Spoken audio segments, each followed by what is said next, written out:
So the true natural chronic disease are those that arise from a chronic miasm and which then left to themselves and unchecked by the employment of those remedies that are specific for them always go on increasing and growing worse.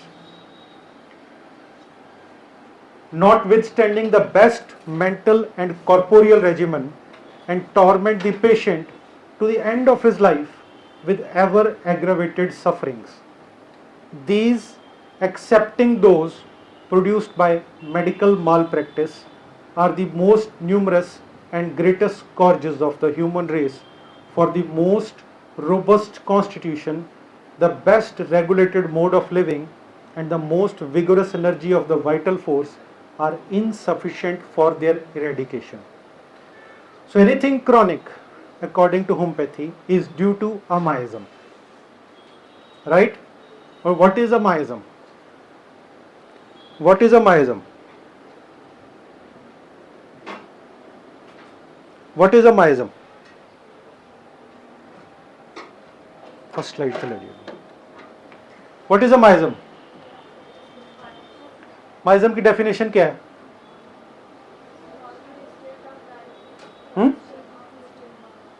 ऊंची बोलो थोड़ा.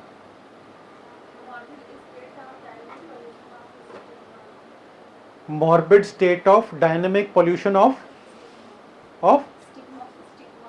stigma. अगर हम इसको और simplify कर दें कि वो एनवायरमेंट जो पॉल्यूटेड है, that is miasm. Right? The polluted environment was called as miasm previously. तो अब आप समझो, हमें उसको समझना है पर्सन के लेवल पे, एक सेल के लेवल पे. उसके लिए पॉल्यूटेड एनवायरनमेंट क्या है? उसके लिए पॉल्यूटेड एनवायरनमेंट क्या है? एनवायरनमेंट क्या उसके लिए? जहां पे वो बढ़ रहा है, जहां पे वो ग्रो कर रहा है. सो अब ये हम नहीं कह सकते कि बाहर से किसी ने दिया तब आया, या मैं खुद ये लेके पैदा हुआ. ठीक है, उसको हम समझते हैं कि ये हुआ कैसे. So man was not born ill.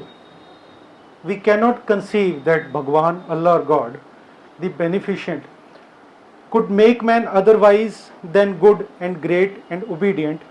The good, healthy man lived his life in sinless purity and health.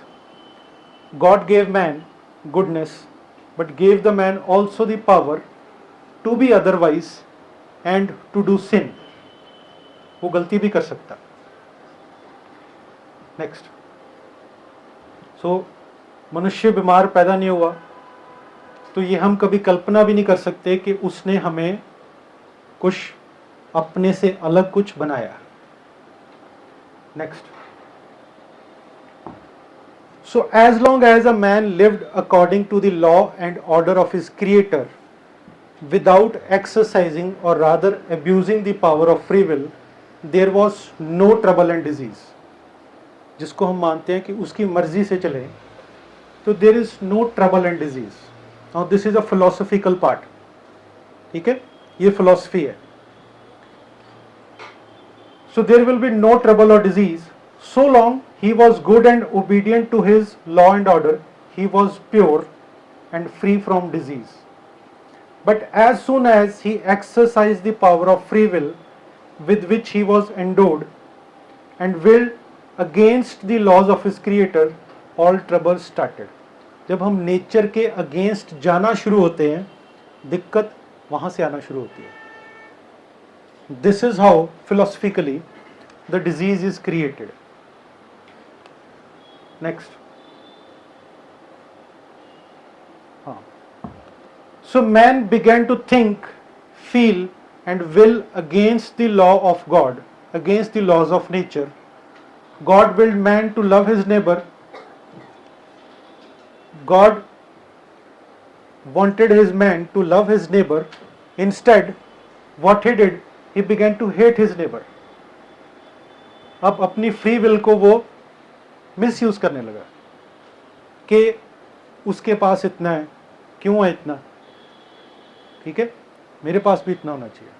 तो क्या होने लग गया, कंपैरिजन। फर्स्ट स्टेट कहां से शुरू हुई, कंपैरिजन। नेक्स्ट, सो दस man set himself against his creator, evil thinking created a mutiny in his mind, and yet it was evil thinking only, that is to say, this condition of mind was yet a condition of mind only, but was not yet expressed in an active desire. But any passive condition of mind is bound to be soon followed upon.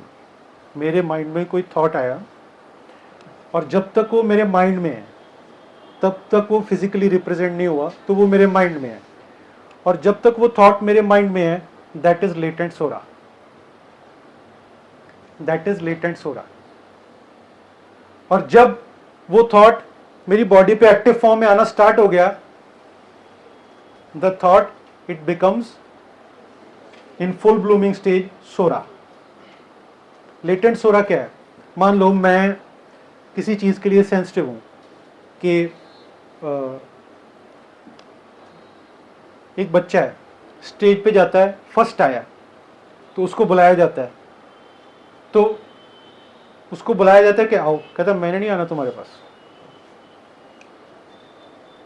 तो genuine सी बात है कि आप उसको बुलाओगे तो क्या होगा, अच्छा फील करना चाहिए उसको, तो स्टेज पे बुलाया जा रहा है, तेरे को अप्रिशिएट किया जा रहा है, तो वो मना क्यों करे स्टेज पे आने से,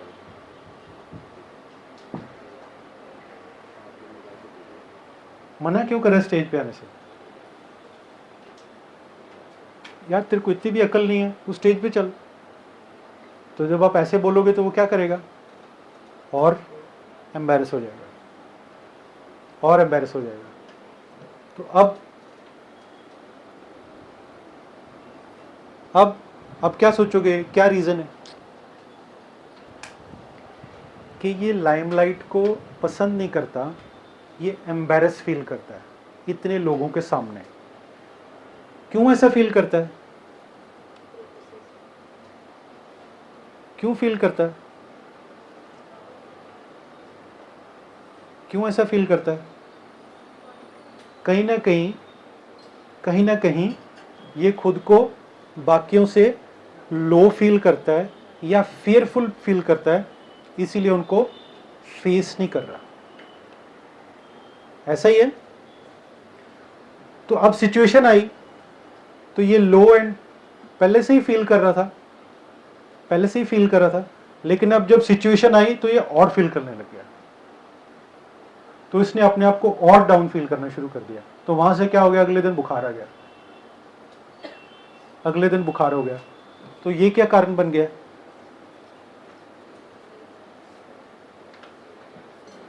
तो वहां पे इसको फील क्या हुआ, इसको स्टेज पे बुलाया गया और इसको क्या फील हुआ, एम्बैरेसमेंट, एम्बैरेसमेंट, ठीक है, एम्बैरेसमेंट फील हुई, यहां पे एम्बैरेसमेंट फील हुई, तो ये क्या हो गया, होम्योपैथिकली क्या हो गया ये, जिसके कारण इसको फीवर आ गया, एक्साइटिंग कॉज। तो इनिशियल एक्साइटिंग कॉज क्या हो गया, एम्बैरेसमेंट, पर अब उसका बुखार उतर नहीं रहा।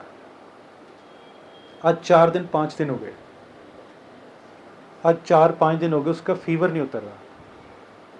Now latent sora has developed and it led to fever, यानी कि वो इतने लोगों को फेस करने से डरता है। मान लो बचपन में कहीं हर्ट हुआ और अब उसको ये होता है कि मैं हर्ट ना हो जाऊं, I should not get hurt, है ना, मेरे को कुछ ऐसा ना बोल दें, या मैं स्टेज पे चढ़ता चढ़ता गिर ना जाऊं जहां पे मैं हर्ट हूं, और जब ये मेरी इंसल्ट करेंगे तो मैं और हर्ट होऊंगा। मान लो कि उसका बेसिक पार्ट था फियर इंजर्ड ऑफ बीइंग, तो जब तक हम वो पार्ट नहीं लगाएंगे उसका फीवर ठीक होने वाला नहीं है। फियर इंजर्ड ऑफ बीइंग क्या हो गया, एक एक्साइटिंग कॉज हो गया, दूसरा क्या हो गया, fundamental cause, and the fundamental cause is due to a miasm. वो फंडामेंटल स्टेट है उसकी। See make it simple, very simple, चीजों को हम बड़ा सिंपल लेके चलेंगे। ये एक्साइटिंग कॉज है एम्बैरेसमेंट, पर एम्बैरस होता क्यों है? क्योंकि ये अपने आप को छोटा फील करता है, स्मॉल फील करता है, या मैं हर्ट ना हो जाऊं, मैं इंजर्ड ना हो जाऊं, इसलिए मैंने लोगों को फेस नहीं करना। तो पहला एक्साइटिंग कॉज था, दूसरा फंडामेंटल कॉज है। फीवर 4 दिन में उतर गया, ओके, नहीं उतरा तो you have to give antipsoric और फीवर के सिम्टम लेके आपको प्रिस्क्राइब करना, ऐसे बात बनेगी। और ऐसे आप क्रॉनिक से क्रॉनिक फीवर ठीक कर सकते हैं। तो आपको पीछे जाना पड़ेगा, because this fever is due to a miasm. Miasm means his basic sensitivity और हिज बेसिक फॉल्स परसेप्शन। असल में ऐसा है नहीं जैसा वो सोच रहा है, लेकिन वो सोच रहा है कि सारे मेरे बारे में ऐसा सोच रहे हैं, राइट? असल में कोई उसकी बेइज्जती नहीं कर रहा, वो सारे खुश हो रहे हैं कि बंदा टॉपर है यार, ताड़ियां बजाओ, उसको अप्रिशिएट करो।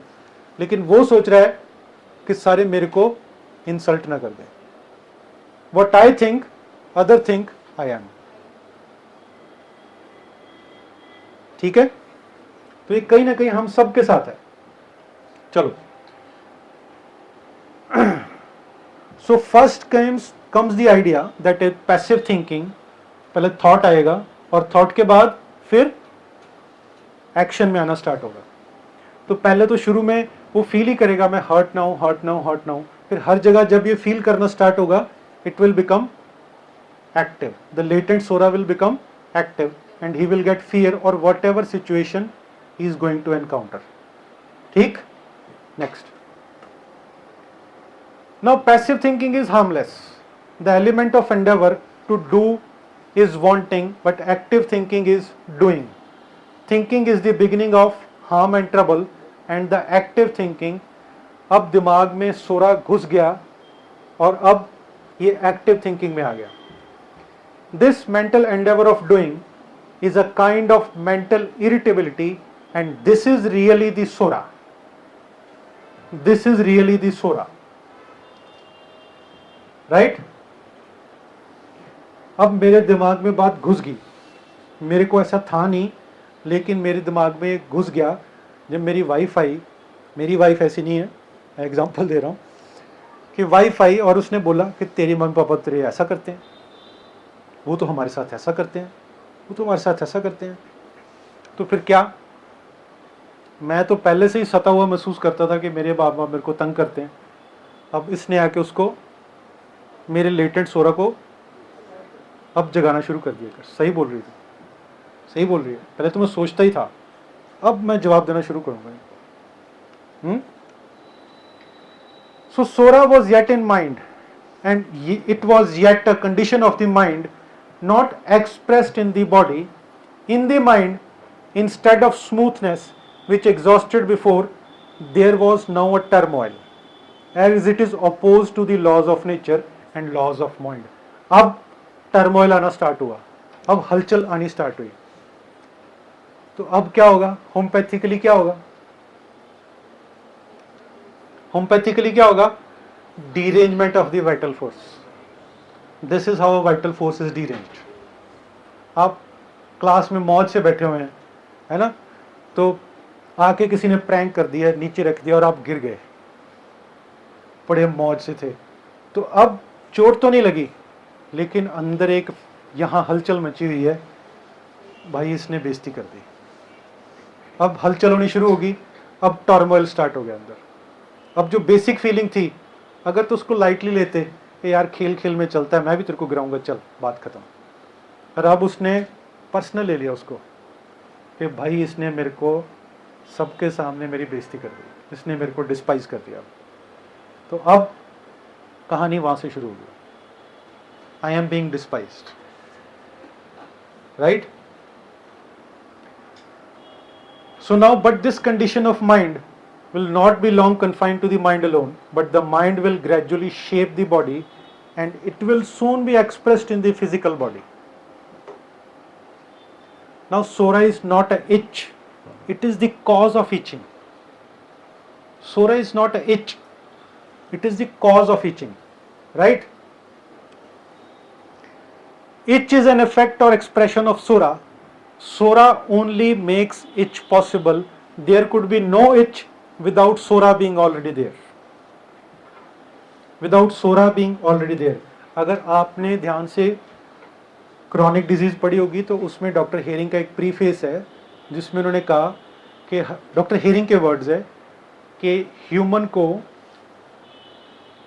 डिवाइन फॉर्म में बनाया गया और उसका जो मकसद है वो वापस उस डिविनिटी से जुड़ना है। लेकिन जब उसने गलती की तो उस गलती को उसने अपनी आइडेंटिटी बना लिया।